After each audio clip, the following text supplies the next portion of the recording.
Hey there, you're listening to The Mighty Mommy with some quick and dirty tips for practical parenting.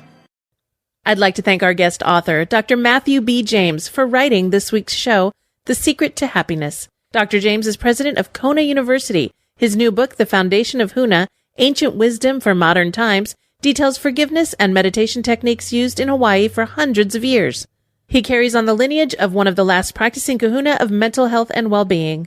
The following episode is told from his perspective, and I know you will both enjoy it and learn from his words. Recently, my 11-year-old and I were talking about what parents want most for our children.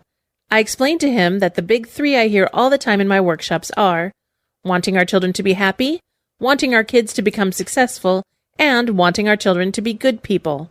I went on to explain to my son that unfortunately you can't actually be in charge of someone else's happiness or success. In fact, the only thing that you can truly be in charge of is whether your kids are good. At the end of the day, everyone needs to be in charge of whether or not they are successful. Of course, I can teach my son certain things and show him certain techniques that will help him be successful. After all, I teach these in my trainings, and many of my students have become very successful. However, ultimately, to become successful, one must practice these techniques themselves. With happiness, it's the same way. It would make everyone's life easier if they had control over other people's emotions. I am a father, a teacher, and a boss. If I could make my kids, students, and employees happy with a wave of a wand, that would be great. However, it doesn't work that way. I explained to my son that even as kids, we all have to be in charge of our own happiness in life. Ultimately, as a parent, I think I'm only going to have true influence over whether or not my son is a good person. I can talk about being polite and having respect. I can assist in changing behaviors, and that is my focus. Yet, when I discussed these things with my son, our conversation gravitated back toward happiness. We should all give up trying to make other people happy because it's impossible to have that level of control over someone else. My son told me about how he works hard at making people happy. He explained how he wants to make his teacher happy with his grades and his work, how he wants to make his parents happy with his behavior, and how he wants to make his friends happy while he's with them. In fact, it seemed that it was a good portion of his day. And yet he said he was not happy.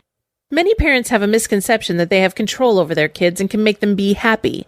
So I asked my son if he has that level of influence, like a parent has with his child, with his friends and teachers. He of course said no. I also asked him, "What do you think your friends want?" He responded that they want him to be happy. So I told him, "You don't have any influence over others to force them to be happy, and if you spend all your time trying to make someone else happy and then fail, it makes you unhappy. Here you are wanting to make others happy only to be unhappy in the process." My son agreed. I think we all experience this in our lives. We spend all this time miserably trying to make other people happy, something we obviously can't do. We do it because we want to see other people happy around us.